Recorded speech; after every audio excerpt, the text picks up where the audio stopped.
The marble floor of Vitalo's penthouse gleamed under the crystal chandelier as Ella Russo stood rigid, her fingers trembling against the silk fabric of her white dress. At 24, she had imagined her wedding day 1,000 times, but never like this, never in a room that felt like a prison, surrounded by men with hollow eyes and scar-etched faces. Her father, Vincent Russo, stood beside her with the kind of expression that suggested he'd just made a deal to sell his soul. Beside him was her uncle Marco, whose thick mustache twitched with what might have been satisfaction or regret. Ella couldn't tell anymore. The distinction had blurred 3 months ago when their family shipping company began to crumble under the weight of bad investments and even worse enemies. Across the vast living room, Jason Valentino waited in an impeccably tailored black suit. Even in stillness, he radiated danger, the kind that came from inherited power, not learned cruelty. His dark eyes were fixed on her with an intensity that made her stomach twist. He was 32, with sharp features that had been hardened by years in the family business, and a reputation that preceded him like a storm cloud. Behind Jason stood his father, the legendary Carmine Valentino, now in his late 60s but still commanding a room without speaking. Carmine's presence was like a physical weight. His hands, weathered and scarred, rested on his son's shoulders, Jason and his younger brother Marcus, who watched the proceedings with barely concealed amusement. "The union of our families," Carmine said, his voice gravelly from decades of cigar smoke, "is good for business. It is good for blood." Vincent nodded too quickly. "My daughter is pure, she is untouched, she understands her duty." Ella felt her face burn. She was standing right there, yet they spoke about her as though she were a piece of jewelry being appraised. The injustice of it clawed at her throat, but she had learned months ago that resistance was futile. When the Russo company's debts had spiraled beyond recovery, when creditors circled like sharks and the FBI began asking uncomfortable questions about her father's associates, the path forward had been decided. The Valentino family would save the Russo name. In exchange, Ella would marry Jason and bear the Valentino heir within 5 years. It was written in a contract signed by both fathers, a document that felt far more real than any vows she would speak today. Jason finally moved. He crossed the room in measured strides, his footsteps echoing against the marble like a countdown. When he reached her, he took her hand. His grip was warm, firm, and entirely devoid of gentleness. "Don't look so terrified," he said quietly, meant only for her ears. "I'm not going to eat you." Yet, Ella replied before she could stop herself. A flicker of something, surprise perhaps, or amusement crossed his face. "We might get along better than I expected." The ceremony was conducted by a man of questionable authority in a room where half the attendees were wanted by the authorities. Ella repeated vows she didn't mean to a man she didn't know, promising her body and her life to the Valentino legacy. When Jason kissed her, it was perfunctory, staged for the witnesses. His lips were soft, which surprised her. She had expected them to be cold. That night, alone in the penthouse, Ella learned that Jason was more than she had bargained for. The penthouse was a palace of marble and glass perched on the 48th floor, overlooking Manhattan like a vulture's nest. It was Jason's domain, and Ella had been installed here like a decorative piece of furniture. She explored cautiously, running her fingers along the edges of furniture, examining the art on the walls, original pieces worth more than her father's entire company. The master bedroom was larger than most apartments, with floor-to-ceiling windows and a bathroom that featured both a sauna and a steam shower. Jason didn't come to bed that night or the next. On the third night, Ella found him in his study, nursing a glass of whiskey while reading through documents. He looked up as she entered, unsurprised, as though he'd been expecting her. "Tired of the silent treatment?" he asked, gesturing to the chair across from his desk. "I don't understand the arrangement," Ella said, remaining standing. "If you don't intend to consummate this marriage, why accept the deal at all?" "Sit," Jason commanded, and Ella found her legs obeying before her mind caught up. "My father needed to secure an alliance with your family," he began, setting aside his documents. "The Russo name still carries weight in certain circles despite your company's recent difficulties. Additionally, this marriage silences rumors. There are those who question my loyalty, who wonder if I'm soft because I haven't yet taken a wife. I needed to demonstrate commitment to the family structure. And what do I get out of this arrangement, besides a gilded cage?" Jason leaned back in his chair, studying her with renewed interest. "Stability, protection, a seat at one of the most powerful tables in the city. Your father gets his debts erased. Your mother gets to keep her Park Avenue penthouse. Your younger brother gets a full ride to any university of his choice. That's not an insignificant price." Ella's jaw clenched. I didn't ask for any of this. Neither did I, Miss Russo, or should I say Mrs. Valentino now? He stood and walked to the window, his silhouette framed against the glittering city. But we're both pragmatists, aren't we? We both understand that in this world, duty often outweighs desire. Is that what you are, Jason? Pragmatic? She moved to stand beside him, emboldened by the distance and the darkness. Or are you just afraid that if you treat me like a wife, you might start to care and that would complicate things? He turned to face her, and for a moment she thought he might strike her. Instead, he smiled, a dangerous thing sharp as broken glass. You're observant, that's good. You're going to need that skill to survive in this family. Marcus Valentino was chaos dressed in Armani. He showed up at the penthouse the following morning, letting himself in with his own key and immediately making himself comfortable on the expensive Italian sofa. Jason was already out, conducting business Ella wasn't privy to, which left her alone with her new brother-in-law. Marcus was 30, younger than Jason but somehow older in spirit. He had the same dark eyes, but where Jason's held calculation, Marcus's held wildness. He was handsome in a way that felt dangerous, like playing with fire while dancing. So, little sister, he drawled, managing to make two words sound like an insult and a compliment simultaneously. You're the prize in our family merger. Jason's keeping you locked away up here like Rapunzel. He's been a perfect gentleman, Ella replied coolly, which was somewhat true. Jason had left her to her own devices, providing her with access to the penthouse library, the modern art collection, and several staff members who treated her with careful deference. Marcus laughed, a real, unguarded laugh that made him look younger. Jason, a gentleman? God, marriage is already making him boring. He used to be fun, before the weight of the empire settled on his shoulders. Before what? Ella asked, curious despite herself. Before my father decided Jason was the heir, before the business consumed him. Marcus's expression shifted, becoming almost philosophical. Our family runs on blood and loyalty, Ella. Can I call you Ella? But there's always a cost. Jason paid a higher one than most. Over the following weeks, Marcus became an unlikely confidant.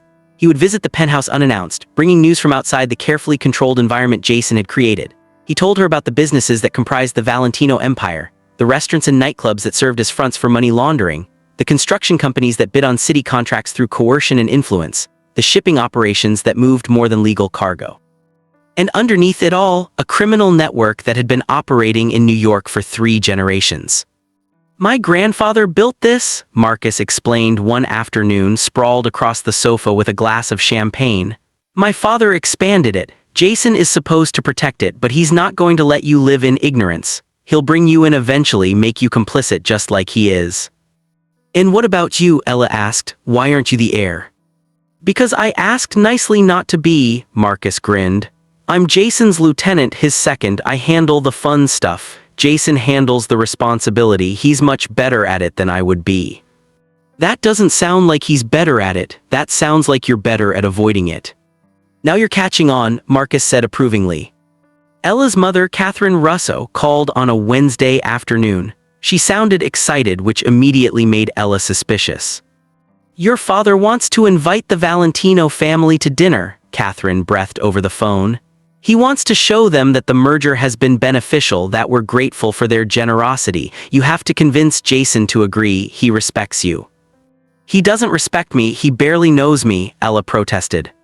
Then perhaps it's time he did. Come now, darling, this could be important for your father's rehabilitation in the business community. The dinner was scheduled for the following Saturday at her parents' Park Avenue apartment. Despite her misgivings, Ella found herself looking forward to it. She had been in the penthouse for over a month with limited contact with the outside world. Her clothes had been replaced with designer pieces that fit perfectly. Jason had apparently given her measurements to a stylist. Her days were divided between solitude, exploring the penthouse, and carefully orchestrated conversations with her husband. When she mentioned the dinner to Jason, he regarded her with those calculating dark eyes.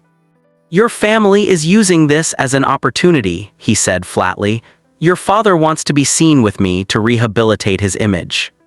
Yes, Ella admitted, but is that so terrible? He's your father-in-law now, he's trying. Your father is a man who took money that didn't belong to him and then blamed his associates when the scheme fell apart. I'm allowing your family to pretend respectability as part of our agreement. There's a difference between allowing something and celebrating it. Will you come? Ella asked. Jason was silent for a long moment and then he nodded. We'll come, but understand, Ella, this is not a social engagement. This is a demonstration of power. The Russo apartment was smaller than Ella remembered, or perhaps she had simply expanded in her mind during her absence. Her mother had decorated obsessively, flowers arranged in expensive vases, silver polished until it gleamed, wine opened and breathing like a living thing. Vincent Russo stood in the foyer, his face flushed with nervous energy and expensive scotch. When Jason entered, her father seemed to shrink, his careful composure cracking at the edges. Jason, my boy, welcome, welcome. Your father speaks so highly of this union. Come, come, everyone is in the living room. Besides the Valentino family, several other families had been invited, old money names that Ella recognized from society columns, men and women whose wealth predated the internet and whose connections could move mountains. Her father had done his homework. But it was Carmine Valentino's presence that shifted the entire atmosphere of the room. Ella's father orbited him like a planet around a dying star, desperate for approval and subsistence. Carmine accepted the attention with the casual confidence of a man accustomed to worship. He spoke little but commanded all the attention. When he did speak, his words carried the weight of law.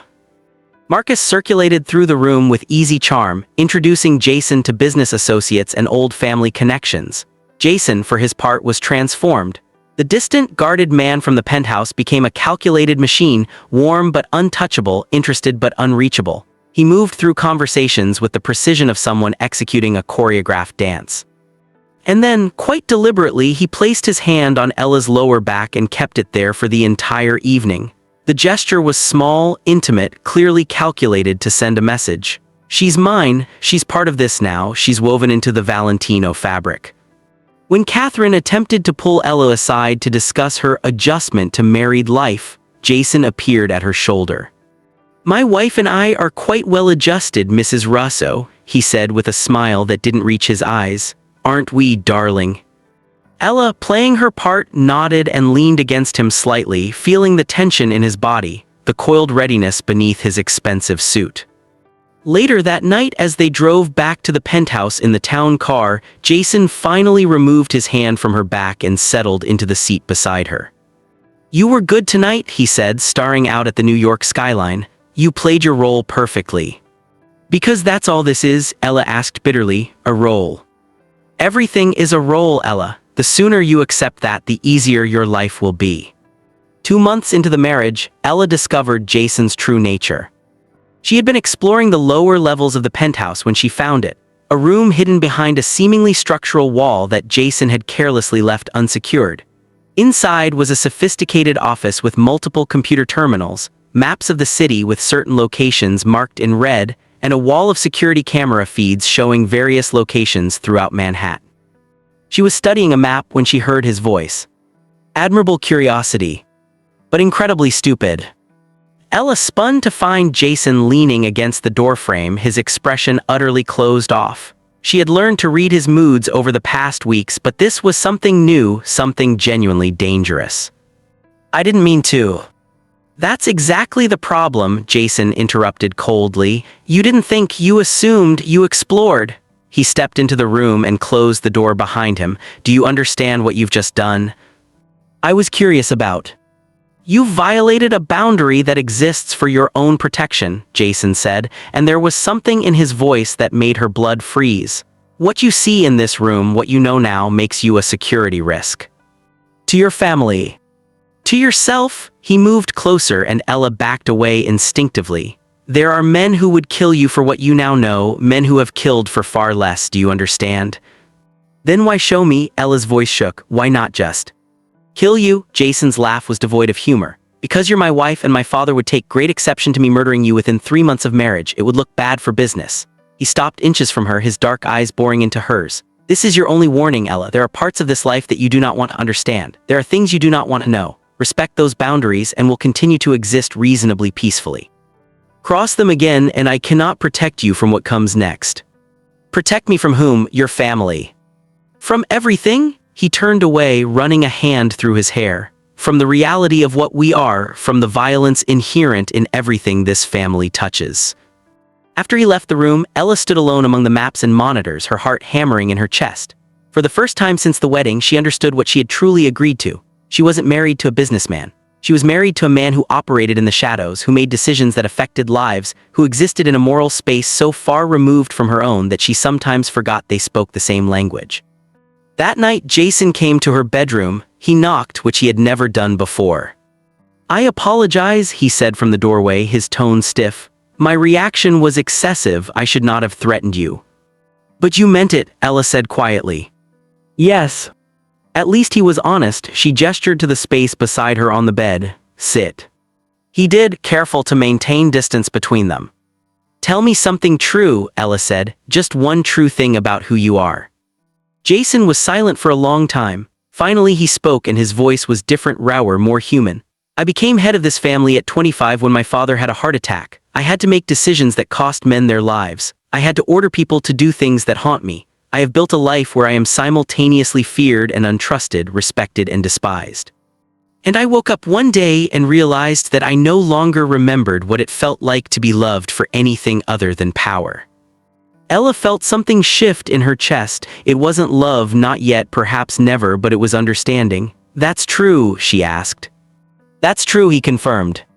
For the first time since the wedding, they sat together without the space between them feeling like a war zone. The call came at 4 a.m. Ella woke to find Jason already out of bed, phone pressed to his ear, his face a mask of controlled fury. She caught fragments. "Can't allow this," an immediate response, and "Bring him in." He saw her awake and ended the call abruptly. "What's happened?" she asked. "Business," he replied, and for a moment it seemed he would leave it at that. Then, perhaps because of the raw honesty of their previous night, he continued. "A rival family is making a play for our interests in Brooklyn. They've moved product into our territory without permission and are now muscling small business owners for protection money." Ella searched for words. "That's a direct challenge." "Yes, which means I have to respond decisively. Otherwise, every ambitious fool in the city will think they can do the same." Marcus arrived at the penthouse 40 minutes later with 2 other men Ella didn't recognize. She watched from the hallway as Jason transformed into something harder, more lethal. He gave orders with the casual confidence of someone accustomed to absolute obedience. The other men listened without question, their faces grim. Over the next 3 days, the penthouse became a war room. Carmen appeared, settling into Jason's study like a king retaking his throne. He and Jason conferred in low tones, examining documents and maps. Marcus came and went, always armed, always radiating contained violence. Then the retaliation came. Ella was alone in the penthouse when the news broke on every television station. The offices of the rival family's shipping operation had been burned to the ground in what officials were calling an accident. 3 people had died in the fire. By evening, the medical examiner had retracted the accident conclusion. Evidence of arson had been discovered. Within hours, every news outlet was speculating about mob activity and gang violence. The NYPD announced it would be increasing patrols in affected neighborhoods. Federal agents were reportedly being brought in.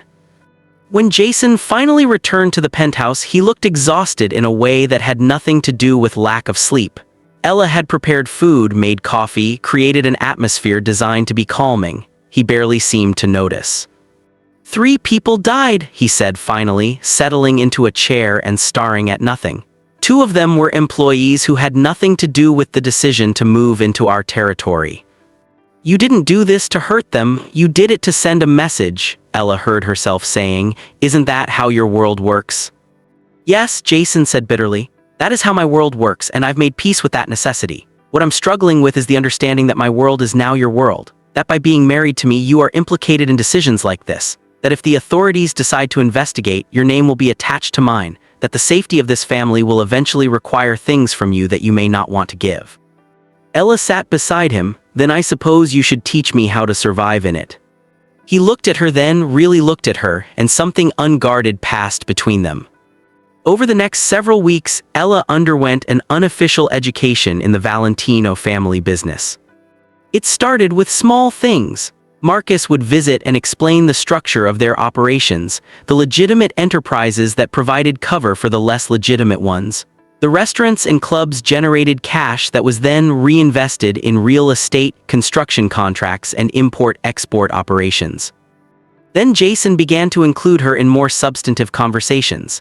He explained the geography of power in New York, which neighborhoods were theirs, which were controlled by other families, which were neutral territory.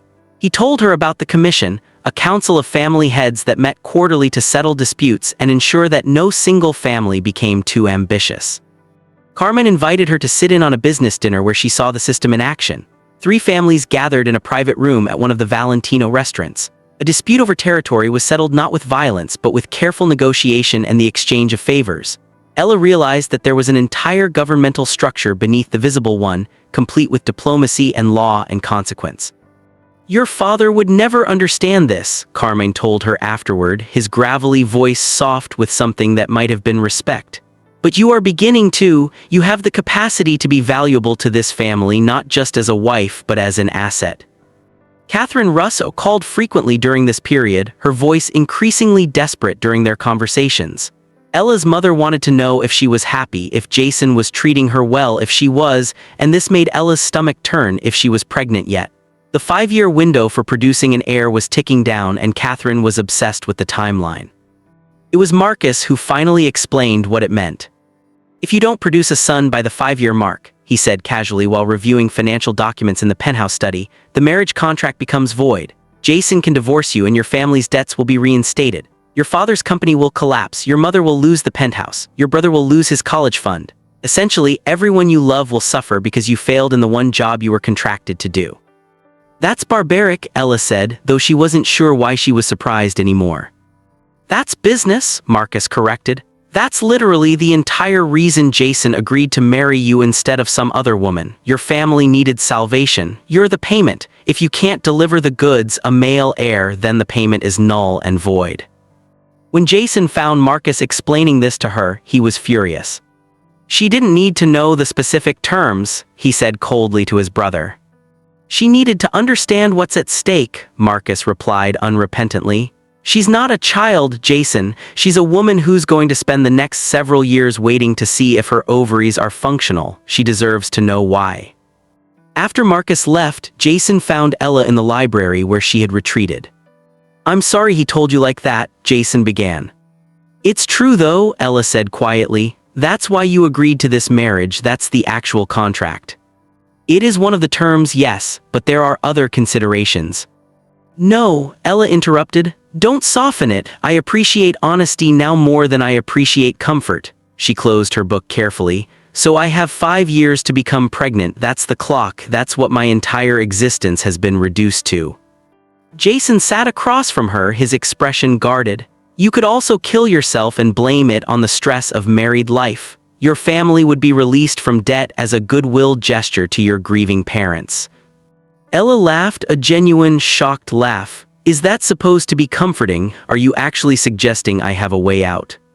"I'm suggesting," Jason said carefully, "that you have more agency in this situation than you believe. You can make choices." "Can I?" Ella met his eyes. "Or can I only choose between different types of captivity?" Jason had no answer for that. 3 months later, Ella realized she was pregnant. The first sign was nausea so violent that she couldn't keep food down for an entire day. The second was a soreness in her breasts that made her wince when she hugged people. The third was the simple fact that she was 2 weeks late on her cycle. She took the test in the penthouse bathroom, her hands shaking so badly she could barely hold it. 2 pink lines, positive. The implications crashed over her like a wave. 5 years of careful timing and strategic planning boiled down to a single test. The clock that had felt so distant suddenly became concrete. Her life was moving forward on a predetermined track and she had no power to derail it. She told Jason that evening. He was in his study reviewing contracts as always, and he looked up when she entered, some of that careful distance already settling into his features. "I'm pregnant," she said simply. He set down his pen, his expression didn't change but something shifted in his eyes. "You're certain?" "I took 3 tests and I called a doctor I found through careful research. I'm roughly 5 weeks along." Jason stood and crossed to her. How do you feel? It was such a mundane question, so disconnected from the weight of what had just been set in motion that Ella almost laughed. I don't know, terrified, trapped, a little bit relieved that I'll know within 9 months whether I've fulfilled my purpose in this family. You are not here merely to fulfill a purpose, Jason said, and there was something in his voice that suggested this was important to him. You are here because the situation required it, but you have become something more than a transaction. Have I, Ella asked, or is that something you tell yourself so you can sleep at night? Both, he admitted. Does it matter? Over the following weeks, Ella adjusted to the reality of her pregnancy. Her body changed in ways she hadn't anticipated, not just physically, though that was obvious, but emotionally. The nausea faded, replaced by a strange sense of purpose. She was no longer just a wife, she was a mother. Inside her body, a new Valentino was forming, a male heir statistically probable. Catherine was euphoric when Ella told her. This is wonderful news, darling, absolutely wonderful. Your father is already planning to tell the family. This will restore your position in society. No one can question your marriage now. You're going to be a mother. Catherine's voice grew soft. How does it feel? Ella considered the question carefully. Like I'm becoming someone else, like the person I was is disappearing. That's motherhood, sweetheart. It's supposed to feel like that. Marcus appeared at the penthouse with champagne, the non-alcoholic kind, for Ella and swept her into an enthusiastic hug. Little Jason's going to be chaos, he announced. Or little Ella, but statistically speaking, boys run in our family. When do you find out the sex? 20 weeks, Ella replied. 20 weeks, Marcus breathed reverently. That's a long time to wonder if you're going to have a nephew or a niece. I'm betting nephew, I can feel it. Male Valentino energy, very strong, very present. Carmen requested a formal dinner to celebrate the pregnancy. Ella found herself seated at the head of a long table with various family members and associates, her hand resting on her barely showing belly as men toasted her fertility and Jason's virility. She felt more like an object than ever before, but she also felt something else, a strange power. Without her womb, this dinner wouldn't be happening. Without her body's capacity to reproduce, she was disposable. But as long as she carried this child, she was essential. The pregnancy was proceeding normally until week 19, when Ella began to bleed. Jason rushed her to the private hospital where the Valentino family had long-standing arrangements. She spent 12 hours in a hospital gown, doctors monitoring her carefully while she waited to learn if her child, her bargaining chip, her redemption, her prison sentence, was still alive. The ultrasound showed a heartbeat, a strong one, a male heartbeat, the doctor confirmed, though Ella understood that sex determination wasn't actually audible. He was just reading her the news encoded in pixels. The bleeding appears to have stopped, the doctor explained. We want to keep you for observation, but preliminary indications suggest the pregnancy is viable. You're going to need to reduce stress and activity for the next few weeks. Reduce stress? Ella almost laughed. She was married to a criminal. She was carrying his child. She was trapped in a world of violence and power plays and constant, unrelenting tension. The idea of reducing stress was almost absurd.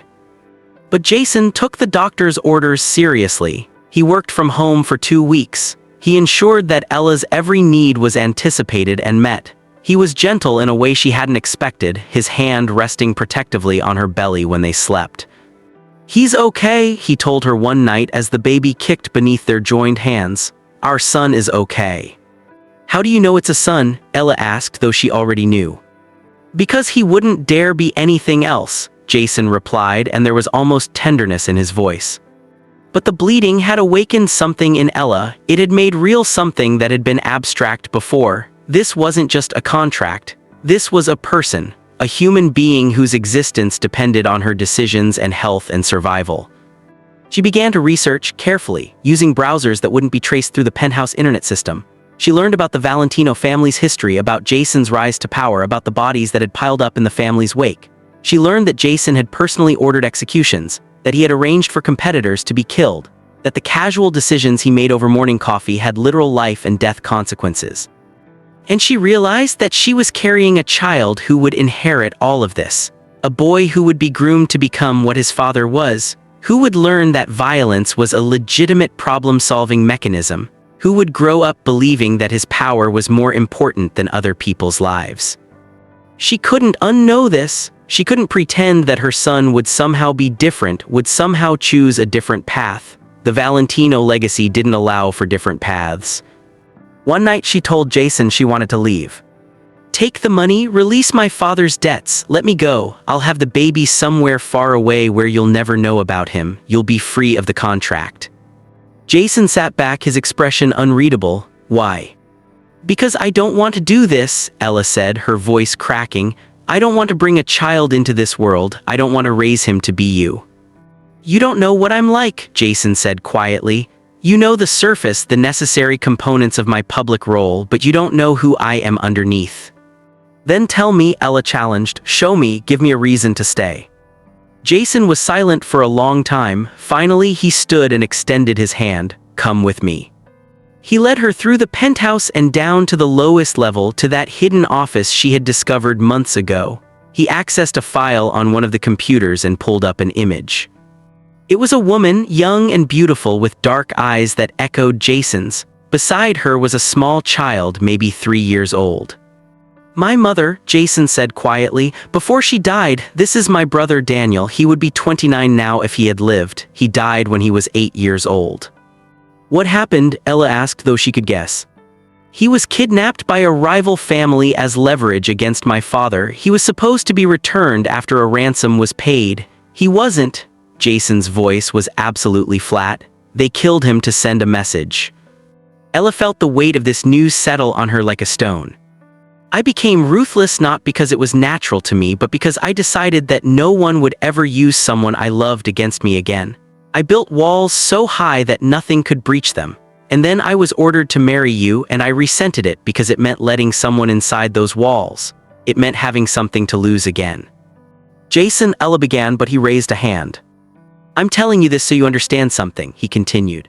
"Yes, I am a man who has ordered deaths. Yes, I am a man who has done terrible things, but I am also a man who will protect his son with everything he has. Your son will grow up in safety, surrounded by love as well as power. He will make his own choices about the life he wants to lead. And I will fight anyone, including my own father, who tries to force him into a role he doesn't want."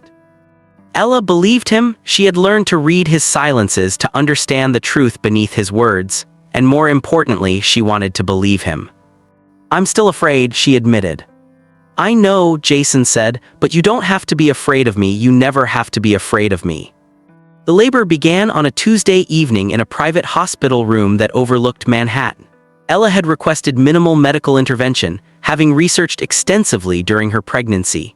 Jason had hired a midwife in addition to a standby obstetrician, transforming the hospital room into something that felt almost intimate despite the medical equipment. Carmen arrived with Sophia, Jason's mother. Ella hadn't known that Carmen had remarried after his first wife's death. Jason had never mentioned it, but Sophia seemed kind in a way that contrasted sharply with Carmen's cold demeanor. She held Ella's hand during contractions and told her stories about giving birth to Jason, painting a picture of a man who had once been a child, vulnerable and new. Marcus appeared with coffee for Jason and an energy that somehow made the hospital room feel less sterile. "The entire family is waiting in the private lounge," Marcus reported. "Uncle Sal brought cigars, Grandma Rosa is praying, Dad's packing like a caged tiger. I think he's more nervous than Jason." "Your father is always composed," Sophia said gently, stroking Ella's hair as another contraction seized her. "But yes, beneath that composure he is nervous. His grandson is arriving." The labor lasted 14 hours. By the time the midwife announced that it was time to push, Ella was exhausted, wrung out, and operating on pure instinct. Jason remained beside her, his hand gripping hers, his voice steady as he urged her to breathe, to push, to trust her body. At 3:47 in the morning, Luciano Marcus Valentino entered the world screaming. He was small and red and furious, his tiny fists clenched as though already prepared for battle. The midwife placed him on Ella's chest, and she felt something fundamental shift inside her. The child she had carried as a burden, as a contract, as a bargaining chip was suddenly real and perfect and entirely dependent on her. Jason leaned over, his usually controlled expression fractured by emotion. He touched their son's face with one gentle finger, and Ella watched something break open inside him. "Hello, Luciano," he whispered. "Welcome home." The first weeks of Luciano's life transformed the penthouse. What had been a showcase of luxury and control became a home, or as close to a home as Ella had ever experienced. Jason hired nurses but dismissed them, preferring to learn how to change diapers and swaddle the baby alongside Ella. He researched sleep patterns and lactation and developmental milestones with the same meticulous attention he applied to business. Carmine visited daily, holding his grandson with a tenderness that seemed to contradict everything Ella knew about him. He would sit in the nursery for hours just watching the baby sleep. "He is the future," Carmine told Jason one afternoon, and Ella heard in his voice both love and ambition. "He will be a great leader, better than you, stronger." "I hope he will be happier," Jason replied quietly. Catherine called obsessively, asking for updates and photos. She wanted to throw a christening party. She wanted to introduce Luciano to society, to ensure that his arrival was properly celebrated and documented. "Your mother means well," Jason told Ella one night as they watched Luciano sleep, "but she sees him as an extension of the family status. To you, he is a person. Never let anyone convince you otherwise." By Luciano's third month, the contract between Jason and Ella had fundamentally shifted. The marriage that had begun as a transaction had become something far more complicated. Ella realized with some surprise that she had fallen in love with her husband, not the carefully controlled version he presented to the world, but the man who sung lullabies to their son in Italian and admitted his fears at 3 a.m. One evening, as they sat on the balcony watching the city lights with Luciano asleep in his bassinet between them, Jason took her hand. "I know this wasn't what you wanted," he said quietly. "No," Ella agreed, "it wasn't, but it's become something I never expected." "What's that?" "Real," she said simply. "It's become real." Luciano was 4 months old when the FBI showed up at the penthouse. The agents came early in the morning with a warrant and the kind of confidence that came from years of law enforcement work. Ella was feeding the baby when Jason received the news from his security team. His expression didn't change, but she felt the shift, the return of that calculated distance, the reemergence of the man who made life and death decisions. "They're investigating money laundering through the restaurants," Marcus explained once the agents had left. "Nothing concrete, but they've been following the paper trail for months. Someone talked, we don't know who yet." "Can they prove anything?" Ella asked, though she already knew the answer was more complicated than yes or no. "They can prove enough if they're determined enough," Jason said flatly, "which means we need to move quickly to cover our tracks and determine who the rat is." The penthouse became command central. Men appeared throughout the day, conducting quiet conversations in corners and on the balcony. Lawyers were retained, documents were destroyed. Legitimate business ventures were separated from illegitimate ones. The Valentino empire, which had seemed so solid and permanent, suddenly felt fragile. Carmine made the decision that shocked everyone. "We're selling the restaurants," he announced at a family meeting held in the penthouse's main living room. "All of them. We take the losses, absorb the paperwork complications, and move our operations entirely through the construction and import businesses. It's cleaner, harder to trace." "That's millions in losses," Uncle Sal protested, "and we lose access to the prime money laundering operations." "We also lose the connection to federal investigation," Carmine replied coldly, "which is worth millions in legal fees and potential prison time. We adapt or we go under. I choose to adapt." Jason supported his father's decision, though Ella could see the cost it took him.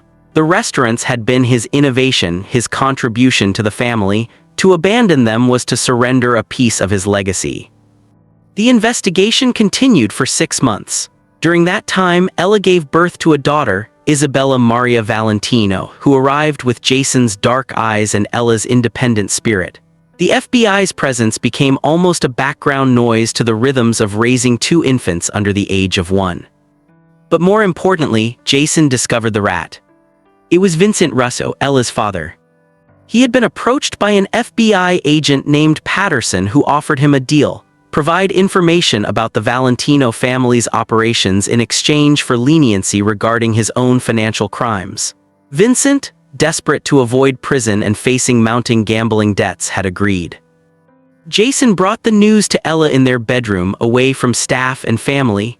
She was nursing Isabella, her daughter's small mouth working steadily at her breast. "Your father has been providing information to the FBI for 5 months, Jason said without preamble. He's given them names, dates, account numbers. He's essentially dismantled the trust system we had in place. Ella felt the world tilt slightly. "What will you do?" she asked, already knowing that the answer would determine what kind of man her husband was. "I don't know yet," Jason admitted, which surprised her more than the revelation itself. "He's your father, and he's family by marriage now, but he's also a liability that's cost us millions in restructuring." "Will you kill him?" Ella asked directly. "Do you want me to?" "No," Ella said. "I want you to prove that you're more than this, that you can be more than this." Jason was silent for a long time. "I'll have him removed from New York. I'll give him enough money to disappear somewhere we can ensure he doesn't talk again. And I'll make clear to your mother that her choice is to leave with him or remain here, but if she remains, she's no longer family. She's just someone who benefits from our protection." Catherine chose to remain, choosing the penthouse and the Valentino protection over her husband's company. It was a betrayal that cut Ella deeply, though she understood the logic of it. In their world, survival was more important than loyalty. Isabella's first year coincided with the consolidation of Jason's power within the family. With the restaurant operations liquidated and the FBI investigation eventually closed for lack of concrete evidence, Jason emerged stronger. The crisis had been managed and managed well. Carmine, now in his 70s, began to delegate more authority to Jason. This was both a gift and a curse. Jason was, in many ways, becoming the patriarch before his father had actually left power, and not everyone in the family was pleased about that. Uncle Sal, who ran the construction division, began to chafe under Jason's authority. He made quiet moves toward the commission, attempting to build alliances with other families who might support a challenge to Jason's leadership. He whispered that Jason was too soft, too concerned with appearances, not ruthless enough to maintain the family's interests. Marcus brought this news to Jason one evening after Ella had put the children to bed. "Sal's making a move," Marcus said flatly. "He's been meeting with Dino Castiglione and the Genovese family. He wants to challenge your authority." Jason's response was characteristic, logical, measured, and ruthless. "We need to move first," he said. "We need to show that any challenge to my authority will result in immediate and severe consequences." "What are you thinking?" Marcus asked. "Sal has a favorite restaurant in Little Italy. He eats there every Tuesday night. We can ensure that meeting is his last." Ella heard this conversation from the hallway where she had been checking on Isabella, who was teething and fussy. She froze, understanding the implication. Later, when Marcus had left, she confronted Jason. "You're going to kill your own uncle." "He's attempting to undermine my authority," Jason replied without inflection. "In this family, that's a death sentence." "Then maybe you're not that different from what you promised you wouldn't be," Ella said, and watched Jason's face harden. "You wanted me to be more than this. I'm trying," he said coldly, "but I'm also trying to survive in a world where weakness is death. Those two things are not always compatible. There has to be another way," warning him, exiling him, something besides murder. Exile is death to a man like Sal. He would spend every day plotting his return, building alliances, waiting for his moment. Murder is actually more merciful. Ella left the conversation there, but she didn't forget it. She made a decision that night. She would contact her Uncle Sal and warn him. She would give him a chance that Jason wasn't willing to give. But Jason was always one step ahead. When she attempted to use a prepaid cell phone to contact Sal, she found Jason waiting for her in the kitchen, the phone in his hand. "Were you planning to betray me?" he asked quietly. "I was planning to save a life," Ella replied. "Your uncle deserves to know what's coming." "My uncle deserves whatever consequences his actions created," Jason said. "And you deserve to understand that what you just attempted compromises our entire family's security." For the first time since Luciano's birth, Ella felt genuine fear of her husband. She saw in his eyes what everyone else in the city saw, a man capable of terrible things, a man who would sacrifice anything, anyone, for the continuation of his power. "I'm going to put you under house arrest," Jason continued.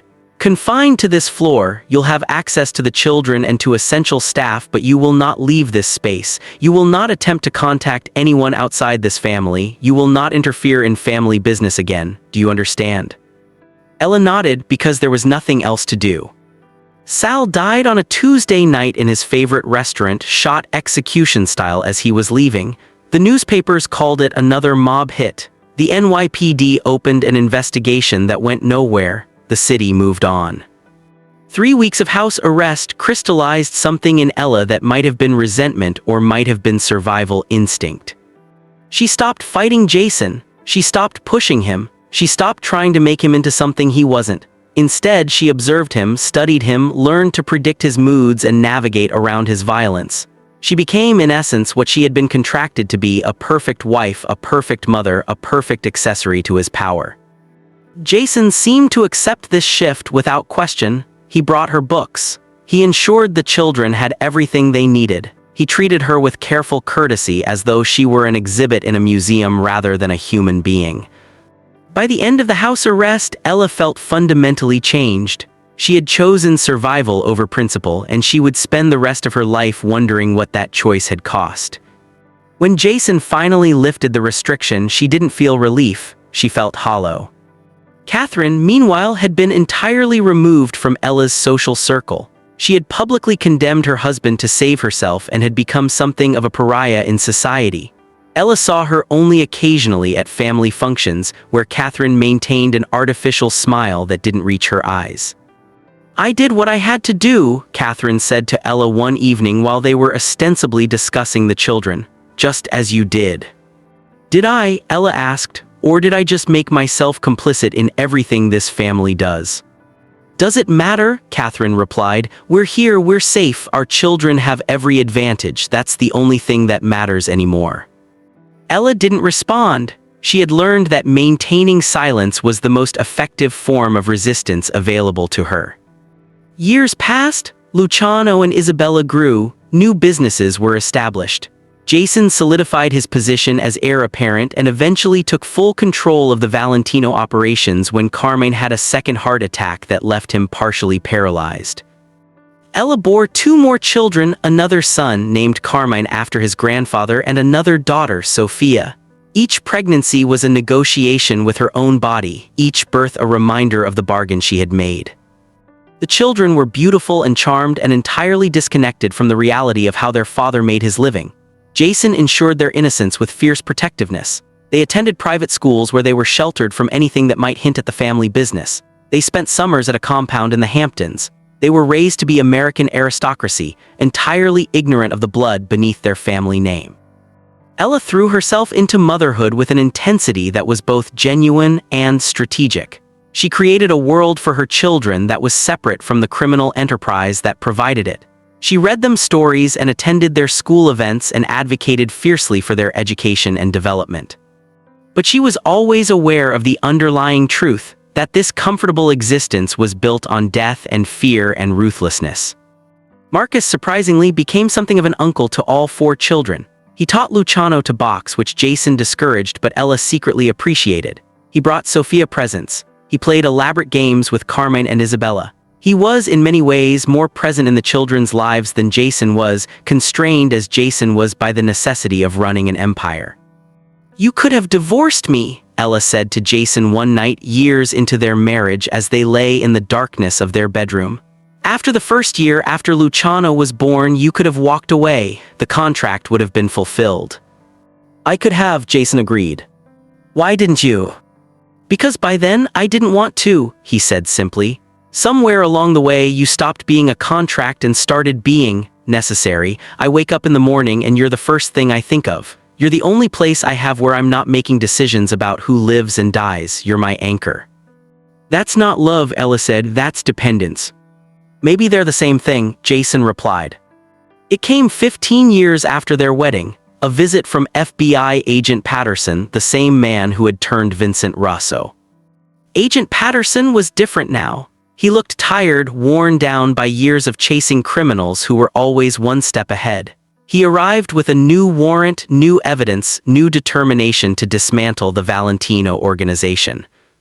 What had changed was that this time they had an insider, someone who had been with the family for years, who understood the operations intimately, who had decided that the cost of loyalty was too high. Marcus had made a deal with the FBI. The news broke Jason completely in a way that nothing else had. Marcus, his brother, his trusted lieutenant, had been wearing a wire for 2 years. Every conversation, every decision, every discussion about family business had been recorded and documented and presented to federal prosecutors. Why? Jason asked when Marcus admitted it, and the single word contained all the weight of betrayal. Because I was tired, Marcus said quietly. I was tired of the violence. I was tired of pretending that what we do is justified by necessity or tradition or family. I was tired of watching good men die because some business deal went wrong. I was tired of being you, Jason. And since I couldn't be myself while remaining in this family, I had to choose. You chose to destroy everything our family has built. I chose to stop building a legacy of death, Marcus corrected. I don't expect you to understand. The federal case against the Valentino family was built on Marcus's testimony and evidence. It was systematic, comprehensive, and utterly devastating. Within 6 months, Carmine, Jason, and 17 other members of the family organization had been indicted on multiple counts of racketeering, money laundering, and murder. Ella watched her husband prepare for trial with the same meticulous attention he applied to everything. He hired the best lawyers money could buy. He ensured that evidence that might have been admissible was rendered inadmissible on technicalities. He planned his defense with military precision. But there was something different in him now, something broken. I'm going to prison, he told her one night, his voice utterly flat. Even with the best lawyers, even with Marcus's credibility being challenged, there's enough evidence here to convict me. For how long? Ella asked. 15 to 20 years, if I'm lucky. Ella felt the weight of those years settle on her shoulders. 15 to 20 years as a single mother. 15 to 20 years of explaining to her children what their father was. 15 to 20 years of her own life suspended in a kind of limbo. I'm sorry, Jason said, and she believed him. The trial lasted 4 months. Every major media outlet covered it. The Valentino family name, which had been synonymous with power and influence, became synonymous with crime and corruption. Luciano, now 15 and old enough to understand, was devastated. Isabella threw herself into school and extracurricular activities with manic energy. Carmine, age 10, simply withdrew into himself. Sophia asked repeatedly why her father had broken the law. Ella told them as much truth as she could without destroying them completely. The jury deliberated for 2 weeks before returning guilty verdicts on all counts. Jason was sentenced to 17 years in federal prison. On his last night as a free man, Jason held Ella for hours without speaking. When he finally did, his words were a benediction and a condemnation. Build a life separate from this, he said. Take the money I've left you, leave New York, go somewhere far from here where our name means nothing, raise the children in a world where they don't know what I am. I can't do that, Ella said, they're your children. Which is exactly why you have to, Jason replied. They're going to have every disadvantage now. They're going to carry the Valentino name like a burden. The only gift I can give them is a mother who isn't destroyed by it. He was taken into federal custody the following morning. Ella watched from a distance as marshals escorted her husband, the man she had learned to love despite everything, away from her life. Ella Valentino sat in a classroom at the University of Chicago, teaching a course on organized crime and its sociological impacts. She had gone back to school after Jason's imprisonment, channeling her lived experience into academic study. She had become unexpectedly an expert, the author of 2 books on the subject, a consultant for law enforcement agencies, a voice on panels discussing crime and family and choice. Her children had scattered across the country, creating lives separate from the Valentino name. Luciano was a lawyer working for a nonprofit in San Francisco. Isabella was an artist in Portland. Carmine was studying engineering at MIT. Sophia had surprised everyone by becoming a social worker in Chicago, helping families affected by organized crime. She had divorced Jason 5 years into his imprisonment, not from lack of feeling, but from pragmatism and the need to move forward. He had agreed without protest, understanding that holding on to her would only have weighed her down. Marcus, who had testified against his family and been relocated through the Witness Protection Program, had reached out to her a year ago. They had met for coffee, and he had apologized for the destruction his choice had caused, even as he maintained that it had been necessary. I couldn't be part of it anymore, he told her. I had to choose the part of me that wanted to be good. And how's that working out? Ella had asked. Better than I expected, Marcus admitted. I have a wife now, 2 kids, I own a bookstore in Oregon, I'm not rich but I'm peaceful, that's worth more than I realized. Ella understood that now too, the value of peace over power. She had seen Jason once since his imprisonment. He had been released after serving 14 years on good behavior, and he had sought her out at her university office, a man diminished in body but somehow enlarged in understanding. I've read your books, he said, the ones where you discuss my family. Does it bother you? Ella asked. No, Jason replied. Because you wrote the truth, you didn't make excuses, you didn't apologize for my choices or my family's choices, you simply documented them, and in doing so you documented the entire apparatus that enables people like me to exist. They had spoken for 2 hours, 2 people who had been bound together by force but had somehow become bound together by something deeper. Not love exactly, but recognition, the mutual understanding that they had both survived something that had tried to destroy them. Are you happy now? Jason asked as he was leaving. Ella considered the question carefully. Yes, she said finally, in ways I never thought I could be. Are you? I'm learning what happiness means without power, Jason said. It's smaller than I expected, quieter, it's watching a sunset without calculating exits, it's having a conversation without planning consequences, it's a different kind of life. Will you stay in the city? Ella asked. No, Jason replied. I'm going to disappear somewhere, create a life that has nothing to do with who I was. My children don't need me present, they have you and they have their own lives, but I might need me to be someone other than Jason Valentino, the Mafia Don. After he left, Ella returned to her books and her research. To the work of making sense of the world she had inhabited for nearly 2 decades. She had found redemption not through forgetting but through understanding. By documenting the machinery of organized crime, by illuminating the systems that perpetuated it, she had transformed her own suffering into something that might, eventually, help others. On the wall of her office hung a photograph of her children, all 4 of them at college graduations and career milestones and life achievements. They had escaped the shadow their father had cast. They had become good people despite everything. That was the victory, not that the Valentino empire had fallen, but that the Valentino children had risen above their inheritance. And every night, Ella went to sleep in an apartment that was peaceful and quiet and entirely her own, grateful for a life that had been forced upon her but that she had transformed into something beautiful. The arranged marriage had been a prison sentence, but somewhere along the way she had learned to unlock the door.